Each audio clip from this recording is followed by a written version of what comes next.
Ladies and gentlemen, the President of the United States and Mrs. Reagan and Mother Teresa.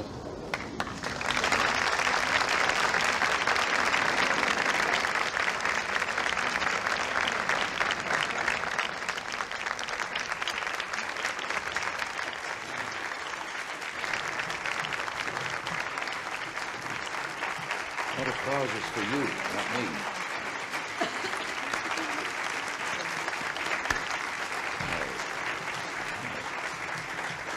Thank you, ladies and gentlemen. Won't you be seated? This great house receives many great visitors, but none more special or more revered than our beloved guest today.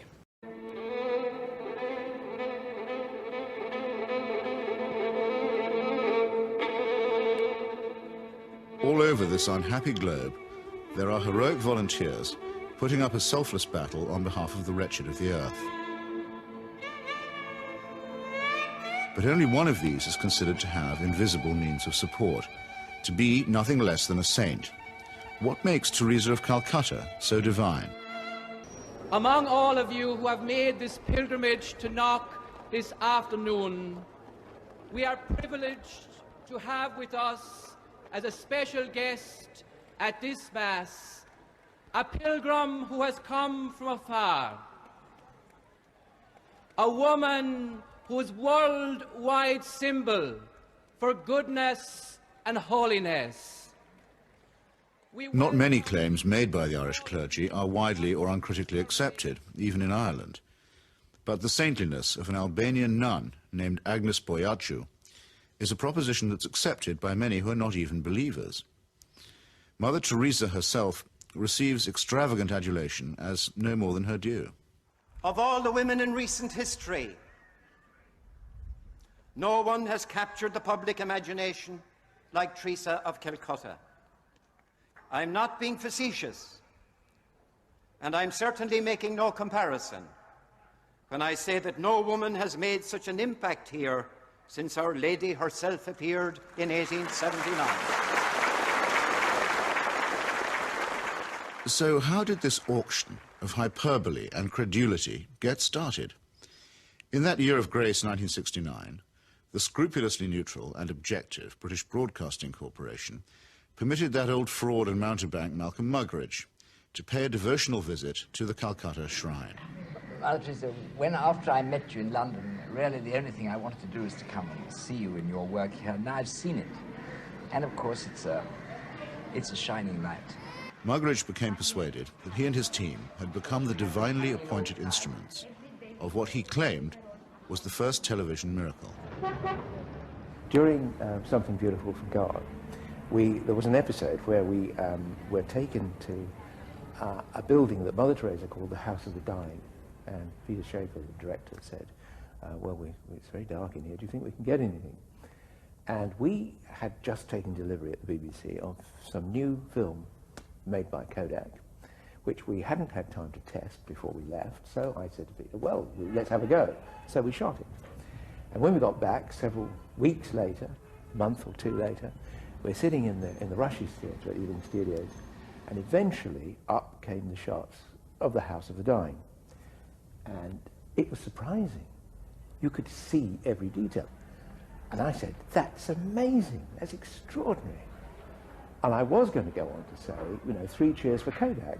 I didn't get a chance to say that, though, because Malcolm, sitting in the front row, spun round and said, it's divine light. It's Mother Teresa. You'll find that it's divine light, old boy.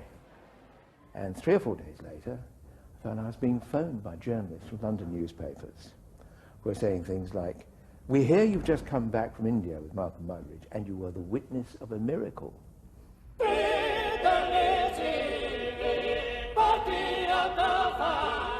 And a star was born. This profane marriage between tawdry media hype and medieval superstition gave birth to an icon which few have since had the poor taste to question. It's like you're actually seeing a living saint. Give a man a reputation as an early riser, said Mark Twain, and that man can sleep till noon. How does the reputation of Holy Mother Teresa look if, just for a moment, we switch off Malcolm Muggeridge's kindly light? Mother Teresa's flagship institution is her home for the dying, a hospice which purportedly sweetens the last moments of otherwise destitute lives. My initial impression was of all the photographs and footage I've ever seen of Belsen and places like that, because all the patients had shaved heads. There are no chairs anywhere, there are just these stretcher beds, and they're like First World War stretcher beds. There's no garden, no yard even, no nothing. And I thought, what is this? This is 2 rooms with 50 to 60 men in one, 50 to 60 women in another. They're dying. They're not being given a great deal of medical care. They're not being given painkillers really beyond aspirin and maybe, if you're lucky, some Brufen or something for the sort of pain that goes with terminal cancer and the things that they were dying of. And I thought, what's the point? Right from the very beginning, I wanted to serve the poor purely for the love of God and to give them what the rich people get with money. I wanted to give to the poor for the love of God. They didn't have enough drips. The needles they used and reused over and over and over, and you would see some of the nuns rinsing needles under the cold water tap. And I asked one of them why she was doing it. And she said, well, to clean it. And I said, yes, but why are you not sterilising it? Why are you not boiling water and sterilising your needles? She says, there's no point. There's no time. Mother Teresa's cult of death and suffering depends for its effect on the most vulnerable and helpless, abandoned babies, say, or the terminally ill, who supply the occasions for charity and the raw material for demonstrations of compassion.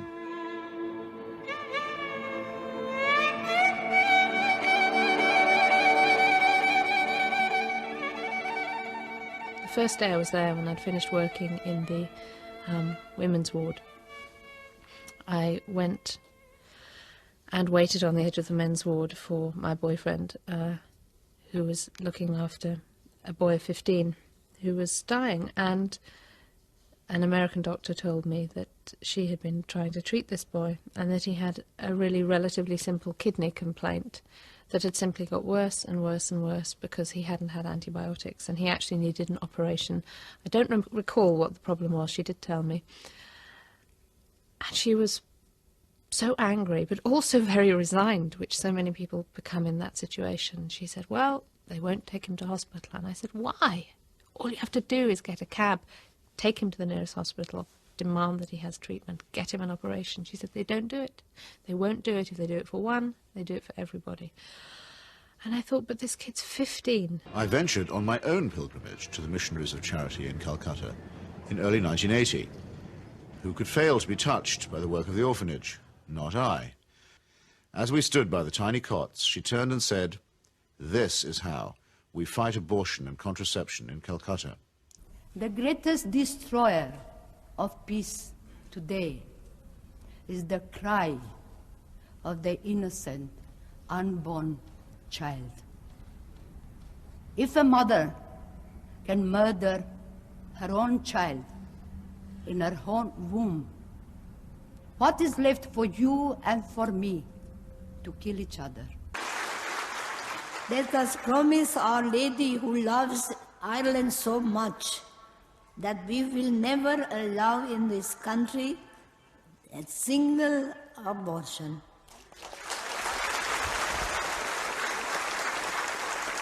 And no contraceptives.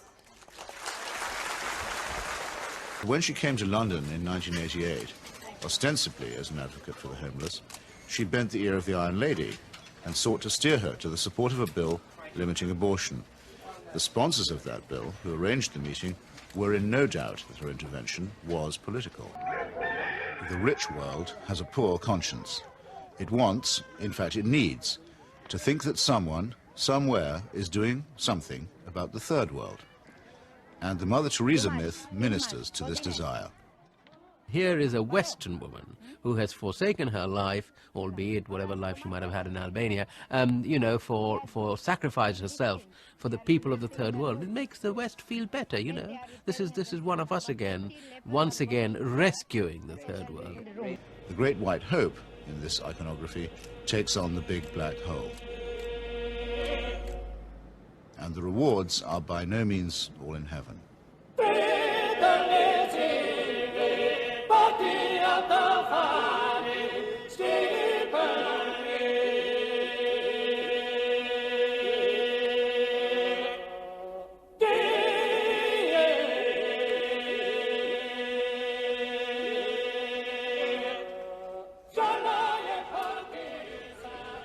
For someone whose kingdom is not of this earth, Mother Teresa has an easy way with thrones, dominions, and powers.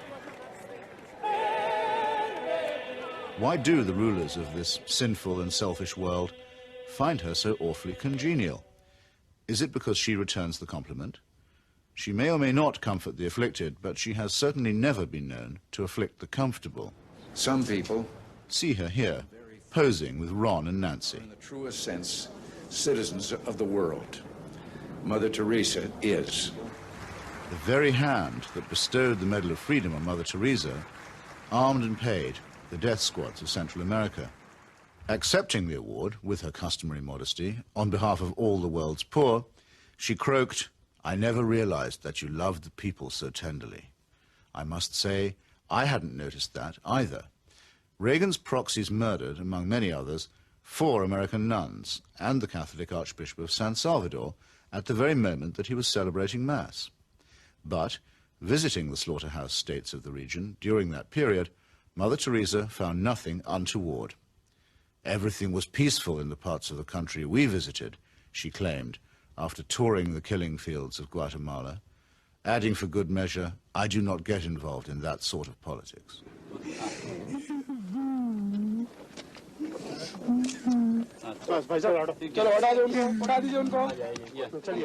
In 1984, a ghastly chemical spill from the Union Carbide plant in the Indian town of Bhopal took 2,500 lives and poisoned thousands more.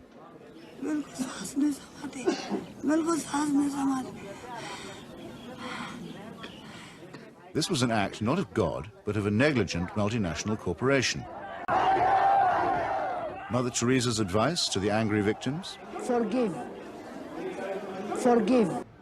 With our hands, with our life, with our love, we ask justice, we ask freedom, and we take justice, because the justice is not like a gift which they gave. No, liberty, freedom, they don't give that. We have to take that. And in fact, we go through the streets and we took our liberty, we took our freedom, asking for justice.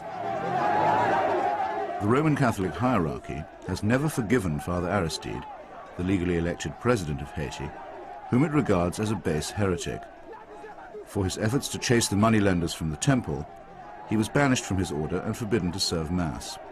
To the very last, the Vatican was the only foreign power to recognize the military junta that misruled Haiti. And the ground for this, too, was prepared by Mother Teresa. In 1980, she visited the island and accepted the Haitian Legion of Honor Award from Baby Doc Duvalier. She found much to praise in his corrupt, dynastic regime, telling astonished reporters that she had, quote, "never seen the poor people being so familiar with their head of state as they were with the Duvaliers. It was a beautiful lesson for me," she simpered. "I've learned something from it." The Haitian people, indeed, could not wait to get close to the Duvaliers, who in their turn moved forever to the French Riviera. Mother Teresa admires the strength of the powerful almost as highly as she recommends the resignation of the poor.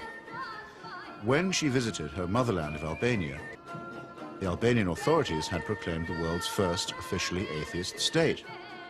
They had persecuted all forms of worship except that of their leader, Enver Hoxha. No whit abashed, Mother Teresa laid a bouquet on Hoxha's tomb.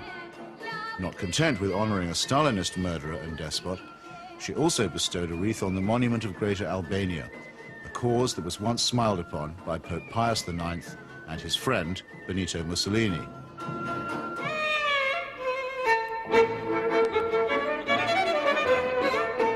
Albania is, for secular reasons, quite rich in orphans. So there was ample scope for an orphanage specialist to praise the institutions of the regime while keeping silent about its victims.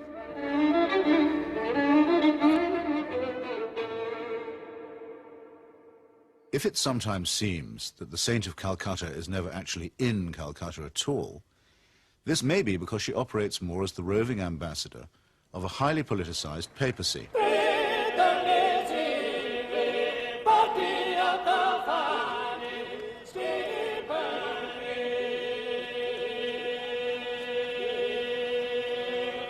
Vatican foreign policy has taken her from the shores of Lebanon, where the Roman Catholic militia perpetrated the mass murder at the Sabra and Shatila camps, to Nicaragua, where the cardinal was the patron of the Contras, to Armenia, where she helped Mother Church gain a foothold in the Soviet Union.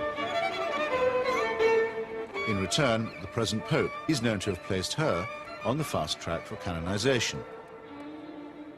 This is the kind of politics in which she does indeed get involved. Robert Maxwell's genius for self-promotion made a nice fit with Mother Teresa's talent for fundraising. It became hard to decide which of the two was using which, or was it both? In the United States, Mother Teresa accepted well over $1 million from Mr. Charles Keating, a right-wing Catholic fundamentalist and anti-pornography crusader who was also a California savings and loan tycoon.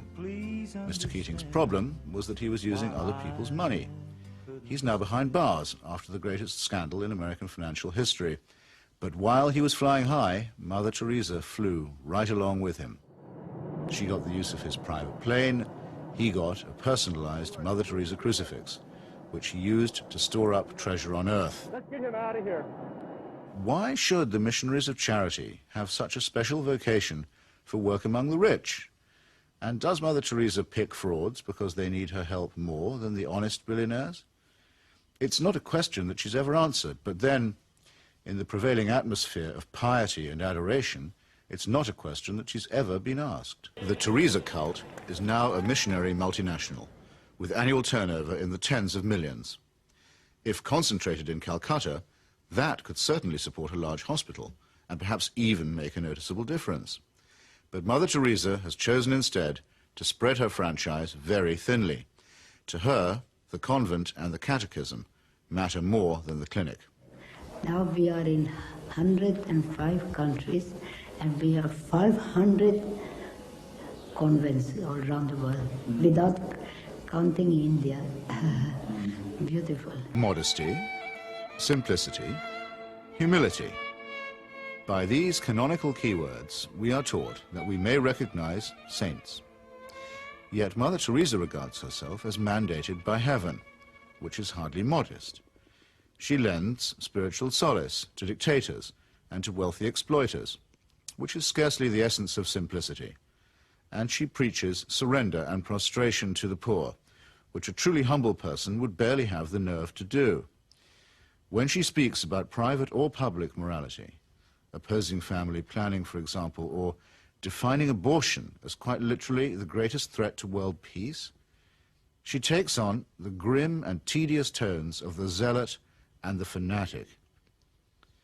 In a godless and cynical age, it may be inevitable that people will seek to praise the self-effacing, the altruistic, and the pure in heart. But only a complete collapse of our critical faculties can explain the illusion that such a person is manifested in the shape of a demagogue, an obscurantist, and a servant of earthly powers.